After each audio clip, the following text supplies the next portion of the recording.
And you're listening to Ask the Experts radio show on Talk Radio 1190. I'm John Wolf. I have with me Roger Wakefield of Texas Green Plumbing. How are you this morning, Roger? I'm doing great, John. How have you been? I've been doing great. Have you had any interesting plumbing jobs this week in particular? Anything unique?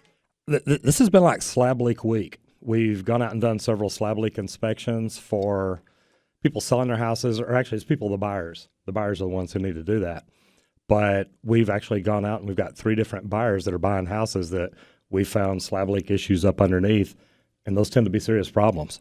That to me sounds like, and no offense to anybody who's had cancer, but a cancer to the house. I have had a slab leak. It was a major kick in the you-know-whats. I tell all the realtors that I meet to recommend to their clients they do a sewer and water test. It's funny because they'll spend $500 to have a home inspector come in and inspect everything visually above the slab, check to make sure faucets work, toilets flush, the dishwasher runs, the oven gets hot, the light switches work. What I recommend to people is make sure that you recommend to your buyers to do the sewer and water test, because it's the buyer who pays for it. Right. It's an optional test. And we call it a leak test, a sewer water test. A lot of people call them hydrostatic tests. The only problem with that, maybe having a commercial background, a hydrostatic test, you actually boost the pressure in the system. And on houses, you don't really want to do that. I know some of the realty companies have contracts that you have to sign to do a test. That way, they've got it worded in there, if you do a test and you damage anything, you're going to repair it. If you just do a leak test, you're not going to damage anything. All you're doing is putting a test ball in the sewer line where it leaves the house, or putting a gauge on the hose bib to do a test. You want to determine if there's a leak under it. When you get people that are spending $300,000 or $400,000 or more on a house, and then they have to come in and spend $20,000 to $50,000 to fix a sewer or water leak, that can be devastating. And I'll tell you, from my experience, I was told you could have had this, and it cost me a little over $6,000, and you could have had it covered in your insurance with a rider on your policy, but guess what? The only thing you were covered for, and I have a good all major company policy, the only thing that was covered was there damage in the house or to the house itself, not to anything underneath, which was the slab leak, and finding the slab leak. So I don't know what the additional rider would have cost, but it probably wouldn't have been at $6,000. But without it, it would cost me $6,000. I'll bet you've got worse stories to tell as well. It's not that expensive. I've got some great insurance agents that I deal with, and from all different companies. When you buy the house, if you'll have it done then, it's not expensive. I believe it's hard to add it later because then they think, okay, you've determined you have a problem. Now you want to get insurance so you're covered for it. One thing I tell people is on your insurance policy, guys, it's a great thing to cover situations like that, even though they don't happen near as often as you would think. When it does happen, you want to make sure you're covered. And the way some policies are written, they may cover only, like you said, if damage occurs inside the house, above the slab. That way, it's the insurance company's way out to say, okay, you've got a slab leak underneath, but didn't damage anything, so that's your problem. And it's just like with the insurance, and I know this is a plumbing show, not an insurance show. Absolutely. But then there's, it's like buying a car. Oh, you could have this option. You could have this. I mean, it can add up, and you can't cover everything. So it would be nice to at least have a check on it first. And if you look at it from an insurance point of view, that we charge $350 for a sewer water test if there is a two-way clean out there. And if you want to look at that as insurance, that $350 is a great insurance policy against $5,000 to $50,000 for a plumbing repair. Right. Now, in your experience, it's probably not I'm guessing it's not a newer house that would normally have a slab leak. It's a slightly older house.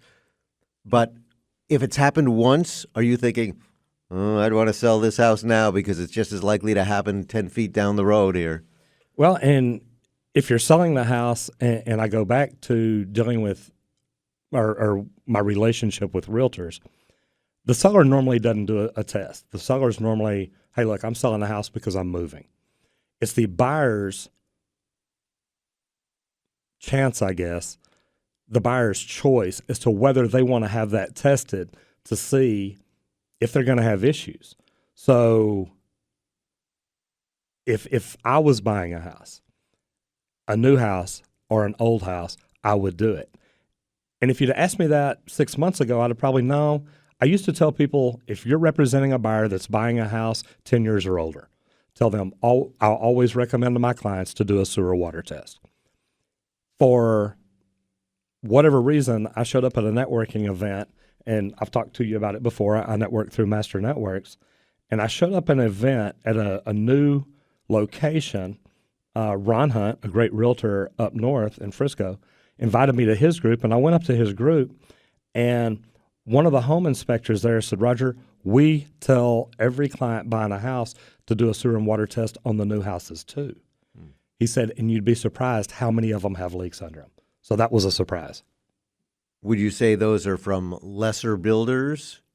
Not mentioning any, but or higher quality houses shouldn't have that possibility, or hey, things happen?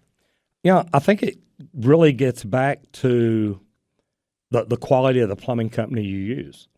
If you look at, and whether it's a smaller builder or a larger builder, everybody wants the cheapest plumber. Everybody, America was built by the lowest bidder. So that's not us. And I tell people that all the time is, look, I'm not the cheapest plumber. We want to come in and do what's best. I never grew up wanting to be the cheapest at anything I did, but I always tried to be the best. So remember that when you're buying a house, it was built by the cheapest plumber. Did they take shortcuts to get their price lower, or what did they do? There's no way of knowing. Right. I should mention now, since people hop in and out of their car, hopefully while they're stopped, that your phone number, 972-442-4101, 972-442-4101, or Texas Green Plumbing. Again, we're speaking with Roger Wakefield of Texas Green Plumbing. The number here, if you'd like to call in, 214-787-1190, 214-787-1190.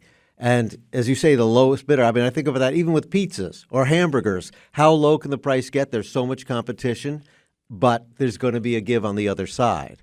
And that could be your slab, especially when it's a row of houses and they're putting them in as quickly as they can. And it may not be an effort to cut costs in a bad way, but they're not looking to, as you say, you're not the cheapest guy necessarily, but you want to have the best job done. I see signs all the time that show three different circles: quality, speed, and price. You can get two out of the three. If you get quality and value, or quality and price, you're not going to get it fast. If you get quality and fast, you're not going to get it for a good price. So you're always going to give up something. Right. The best way to look at it is, look, I want it done best. At least that's how we look at it. The plumbers I hire the most expensive plumbers in town because I want the best plumbers. I don't want the cheapest plumber that I can get. Chances are he's going to give me the worst job. I try to find the best people, and understand I pay more for that. It costs my customers more for that. But if I'm having a plumbing job done, I want to know that I've got the best guy in there doing it, and that's what we strive to be. And you said your test is only about $350. Did I hear that correctly? Yes, sir. Okay. $350 for a sewer water test if they've got a two-way clean out, because we have to be able to isolate and plug up the sewer line in order to test it. Let's pretend I don't know what the two-way clean out is. What exactly does that mean? Say that again. Your sewer system, where it comes out of your house, should have a two-way clean out, or sometimes there's a one-way clean out that's bidirectional. You can go both ways. But there's a clean out front with either a black rubber gem cap on it or a screw-in threaded plug. Okay, yes. And what we do is we go in there, we put a test ball in where it exits that, going towards the city main. And that way we can fill up the water under the house to slab level just to see, is it holding? If it holds, you have no problems. If it leaks down, we'll look at how far it leaks, how fast, and try to determine where that leak may be or how severe it is. Okay, and I'm going to say only $350. If the house is $350,000, that's really not a big chunk of change compared to what you're looking at if you have a problem down the road. Call it insurance. There you go. And things can still happen, but at least you've done what you could do. And, you can't take your whole house apart. You can't put your house on an oscilloscope and check everything. But at least, again, you've done what you can do. You've had a quality job come out and quality person come out and check it out. Look at it like this. If they have a home inspector come out and he says, okay, there's a leak at the water heater. And people are thinking, oh my gosh, he saved us a couple of $1,000s because we're going to get the seller to install a new water heater now. Right. That's great. If I come out and say, look, there's a leak underneath the slab, and two of these I told you about this week, we're actually doing repairs on coming up, we're saving that buyer on one house in particular almost $17,000. For a $350 investment, that sounds like a great return. Absolutely. And what percentage of people do you think actually do this test, even know to do this test? Not very many. Even the realtors that I deal with, and I see a lot, they sell a lot of houses. Hey, we sold this one, we closed on this, which is great. Most of them don't do it. I will get a call very often from a realtor say, oh my gosh, Roger, I've got somebody that bought a house and it has a leak on the sewer.